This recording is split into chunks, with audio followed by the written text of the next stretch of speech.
Yes, good day mga katropa. Ang ating content ngayong week ay tungkol sa bansag sa mga seafarers. Sinasabi na nila na sisid marino. Bakit sisid marino? Mm, Ako mula nung bago pa man ako sumampa ng barko, yung pinakauna kong sampa, it was September 9, 1981. Narinig ko na kasi ito ang mga sinasabi nila na sisid marino. Akala ko siyempre sisid marino dahil sabi sisisidin mo lang sigurong dagat, parang gano'n. Pero nagkaroon ng bagong perspective. Ang perception ko noon talaga ay 'pag sinabing sisid marino ay nagda-dive sila kasi siyempre dagat 'yun, At saka may sinisisid something to do with yung keel ng barko, yung pinakailalim ng barko ay titiktigin yung mga kumakapit doon na mga shells or mga talaba or mga lumot or kung anong mga kumakapit doon sa may ilalim o pitan ng barko. Yun ang aking perception nung hindi pa ako nakaranas na sumakay sa barko. Kaya narinig ko na rin kahit nung high school pa ako, 1974 to 78. Bukang bibig na yan talaga na sisid marino. Pero hindi naman ako, wala akong, hindi ko binigyan ng pansin dahil hindi ko naman talaga alam kung ano yun. Basta ang unang pumapasok ko sa isip ko ay pag sinabing sisid marino, MV Mulchand, City Lines pa noon yan. Yan ang pinakauna kong barko under sa Pacific Asia Overseas Shipping Corporation or PASCOR. So, nagpapasalamat ako at binigyan ako ng magandang oportunidad na ma-laid out kong aking foundation bilang isang marino. At syempre, baguhan at pasalamat din ako at nabigyan ako ng chance at nirecognize nila yung aking kakayahan. So, going back sa issue ng sisid marino. So, nagsumakay na ako. Bukang bibig din ng marami. 1981, to be exact. September 9, nung nag-join ako sa Gibraltar. Doon ko napatunayan sa mga kasamahan ko, siyempre baguhan ako. Usap-usapan talaga, sisid marino, sisid marino. So, nung 1981, hindi pa mahigpit. Malayang makakaakyat kahit sino sa barko. Pag dumaan lang sa pag-allowed. Kaya maraming makakaakyat talaga yung mga babae sa barko.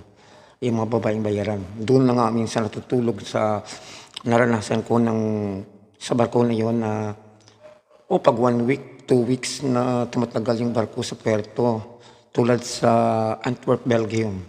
Ako magandang karanasan ko doon. Ang daming umaakyat ng babae talaga galing sa labas. May isang sikat kasi na mabuhay, I think, Filipino bar mismo sa Antwerp, Belgium. Talagang sikat ang Pilipino talaga. Kaya kahit na mga babae doon, talagang bukang bibigyan nila yung sisid marino. Pero remember, pag pumunta yung mga marinero sa South America, lalong-lalo sa Brazil, Mexico, Colombia, Venezuela. Nako, sa labas sa mga Espanyol na mga na babaeng, nagtatrabaho sa mga bar. Unang kaagad sasabihin niya, Pilipino, mucho brocha, brochador. Yan ang well-known na Pilipino sa mga ganyan Hindi naman lahat ng mga seamen na Pilipino. Talagang sikat talaga ang Pinoy sa labas pagdating sa mga babae, lalong-lalo sa South America. Kaya ang unang impression ko, mucho brochada, brochador. So doon na pumapasok sa isipan ko na, I think ito na yung link sa sinasabi nila na sisid marino. Kaya, in short, pag sinabing sisid marino, ay hindi natin literal na i-translate. Ito ay ang mga Pinoy kasi ng panahon na yan, huwag na tayo patumpik-tumpik, mature naman tayo huwag na natin bigyan ng kabastusan or because that's reality. Bakit hindi naman tayo nagsasalita dito dahil bastos tayo, no. Hindi maiwasan na hindi tayo gumamit ng mga salita para maliwanag nating ilalahad ang mga bagay-bagay. Ang ating namang intensyon ay educational at the same time entertainment. So hindi din natin masasabi na hindi tayo makaiwas sa paggamit ng mga salita. Kaya lang huwag natin interpret na bastos.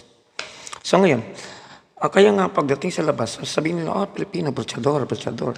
So doon na natin pumapasok sa isipan ang link na ay sikat ang Pilipino sa pagbubutsaya yata ng mga babae. Kaya doon sumipol ang bansag na si Sid Marino. At totoo naman talaga eh. Kasi doon sa may Belgium na yun sa Antwerp, nako, isang linggong kada lahat, hindi naman lahat. Normally, may kasama kong OS, AB, may mga kanya-kanyang babae, Boston, may kanya-kanyang babaeng tumutuloy sa mga kabina na yung saya-saya nga pag nagkainan na eh. Kasi parang pamilya talaga. So, lahat eh, kasi nung panahon, ng trabaho ay trabaho. Pero pag coffee break, hindi na nagko-coffee break yung seaman doon sa may mesol eh. Doon na dumidiretso sa kabina nila. Kaya na minsan nababansagan, ops, iba yata ang coffee break mo. Totoo naman eh. Kasi pa, naririnig ko lahat din ako nung panahon mesman ako. Paglabas ng seaman, ay sabi na, ubos na naman ang lakas natin. Mamayang gabi na naman. Kaya yun lang nangyayari.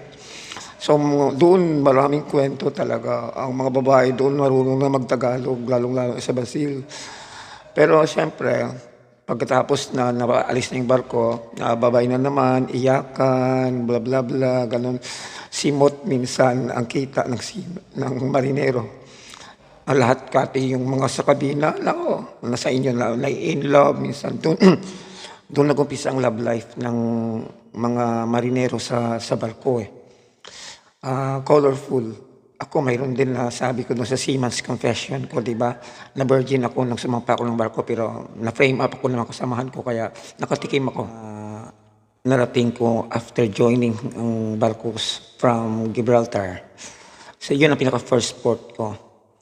Kaya doon ko naranasan at nakikita talaga may mga babae umakyat talaga kaya bawat marino doon, mga AB, mga OS, Mestro Amo, ay may kanya-kanyang babae. Kaya ang saya-saya talaga. Kaya ako naman kasi, after ng Antwerp, ay Dunkirk. So, doon ako na-divergenize sa babae sa Dunkirk, sa kwento ko noon. Pero sa may Antwerp, after mga 2 taon pa uli nang bumalik ako, saka uli ako tikim ng putahe din doon mismo sa Antwerp, Belgium. After 2 years, I think, ang pangalawang barko ko.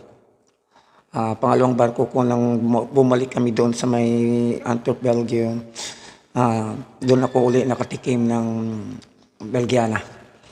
So, uso pa rin. Masaya ang buhay noon kasi malayong makakaakit ang mga babae at madadala mo sa barko.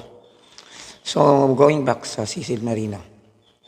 So doon kaya nga ang mga kwentuhan sa kapihan ng Australia talaga, lahat talaga ng mga, lalo na pag mealtime, talagang sa may coffee break, huwag mo asahan kasi coffee break sa umaga, 10 o'clock, coffee break sa hapon, 3 o'clock.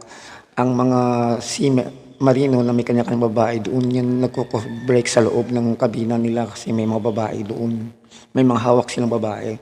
So yun ang kinakape nila, yun ang mga sinisisid nila na inumin.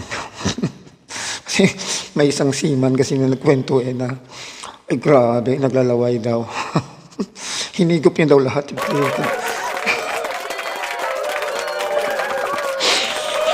Imagine, hinigop niya daw. Sabi ko lang lasa. Sabi niya, parang buko daw. Yung manipis na buko. Lasang buko daw. Hinigop niya daw talaga. Kaya sabi niya, minsan nakakatingay, sabi niya. Minsan may kumakapit na bolbol daw sa ngipin niya. Yun ko, grabe talaga. Iyan talaga ang masaya sa buhay ng mga seamen. Ang first na barko ko talaga napakasaya. Doon ako na, kung ako'y sumampa na madre, after siguro nang ako'y bumaba sa barko niya, burikat na ako. Nag-iba. I think 70% ng ugali ko nag-iba eh. Yan, totoo talaga yun. Kaya kung ikaw ay sasampa na pare, pagbaba mo siguro, burikat ka na eh. No, I mean, sorry for the term burikat. Pero, at saka sa pare, hindi naman nating serious sa ganyang bagay, nagamit ko lang ang salita. Ibig sabihin, kung ikaw ay sumampa na mabait at holy, siguro pagbaba mo, after na-introduce ka sa mga buhay na ganyan, at araw-araw ba naman kayo for 1 year, kasi kalimitan ng contract nun is 1 year. Araw-araw ba naman kayo sasama, siyempre, may influence ka din sa loob ng barko. Kasi siyempre sama-sama kayo, wala naman kayong ibang pupuntahan, kundi mess hall, recreation hall, at saka workplace mo, at saka yung kabina mo. So, ganyan. So, posible talaga na magbagong ugali mo. Kaya sabi ko na kung ikaw ay holy pare at medyo mabait ka at konserbatibo ka, pagbaba mo, pag sinabi kong burikat, ibig sabihin parang kuwan ka na eh. Napaka-open na yung ugali mo. Minsan nakapagsalita ka na directly ng mga hindi inaasahan. Minsan ang pananaw mo ay nag-iiba din, nagiging practical ka, malawak ang paningin mo sa realidad na buhay ng seamen. At saka naging bukang bibig mo na rin din ang sinasabing sisid marino. Sisid marino tayo ah. Tapos minsan pag alam namin na, naghihiyawan kami, palakpakan kami pag sabing next port natin Brazil, next port natin mga nung panahon yung South America talagang matindi sa mga babae. Taga naghihiyawan kami.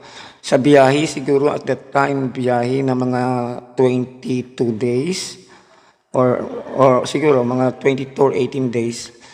Nako, excited ang lahat, naghahanda na. Kaya ang saya sa coffee break eh. Ang kwentuhan lagi ay inihanda na si Manoy, kailangan wag mo na magjakol. Inihanda na yung excited eh. They're looking forward sa mga ganap na pangyayari pagdating sa puerto. Kaya yan na, pagdating sa puerto, ay nako, pag umaga dumating, nako, mga alas 3 o mga alas 5, nagmamadali na yan. Siyempre nakikisama naman si Chief Mate, nakikisama naman ang lahat eh, naintindihan naman eh. So, noong panahon, hindi pa masyadong stricto kasi. So, nakikisama naman. So, minsan, hinahayaan na lang. Minsan, wala nang may naghahapunan. Minsan, sa officer, sa taas, wala ako. Minsan, ang siserbihan ko lang, 2 o 3 na lang. Excited na lumabas eh. Pati ako excited din eh. Naintindihan naman ng parser ko, ang umahawak sa amin, na, siyempre, excited din kami. Kaya ayun, labasan na talaga yan. But for as long na kinaumagahan ng trabaho mo, trabaho pa rin. Kaya ayun, sabi ng bukang bibig, yan, sisid marino na naman tayo. Kaya pagbaba mo pa lang ng barko, ay may mga bugaw na dyan sa labas, naghihintay, Pilipino, brochador. Pinanindigan talaga yung tatak marino talagang sisid marino brochador.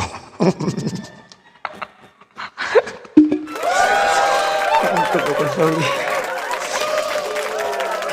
Sarap balikan. So, ang isang kwento pa, di ba sabi ko sa iyo, yung kwento na isang kasama ko na, ako ba, talaga naglalaway talaga, bumabaha. Anong bumabaha? Ay, basang-basa. Ay, hinihigop ko talaga, sabi ng kwento ng seaman. Minsan sa isip ko, kadiri. Nothing malicious sa bagay na yan. Siyempre, alam mo naman, for as long as it is done privately, sa loob ng private room mo, walang may makakakakuan sa inyo dyan eh. Sa'yo yun eh. So, talagang, yun ang kwento niya lang. Kung may pasobra man yun, hindi. Pero natatawa lang, by the way, na ang opinion niya kagad yung grabe ba? Umaagos talaga, bumabaha talaga, naglalaway talaga, parang saluyot. Sabi niya, kulang na lang labong.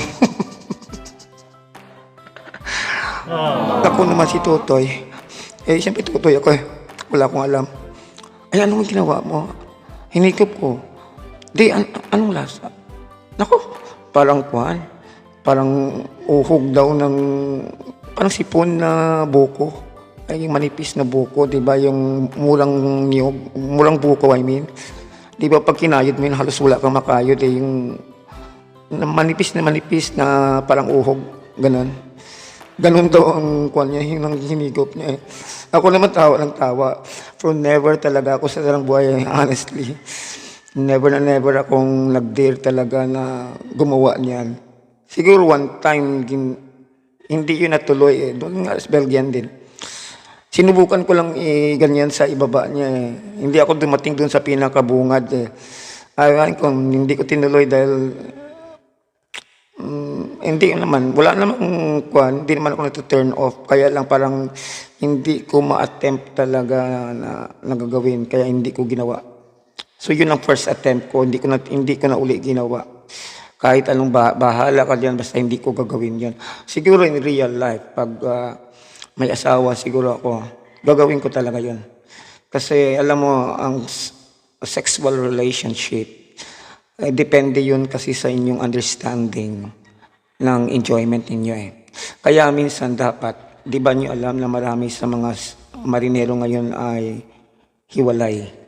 Ang kanilang mga problema, ang pinakapuno at dulo ng problema nila ay yung distansya na namamagitan sila minsan. So, i-discuss natin yan sa next issue natin. Pero itong content natin ngayon, yung issue natin ngayon ay nakasentro lang sa nabansagan ang mga Pilipinong seafarers na sikat sa buong mundo na Sisid Marino. So, kung mayroon kayong comments, comments na kayo. At hindi naman tayo eksperto na talagang hindi tayo magkakamali. Ay, kung sa palagi ninyo mayroon kayong interpretation, then feel free to comment down below or like kung nagustuhan ninyo. And of course, subscribe naman kayo para malaman natin at makakatulong din sa akin. Hindi naman tayo sikat, so nagpapapansin lang tayo. Pero of course, sinisikap ko talaga na magiging iba-iba ang content ng aking vlog. Ay, malaki na. Yeah.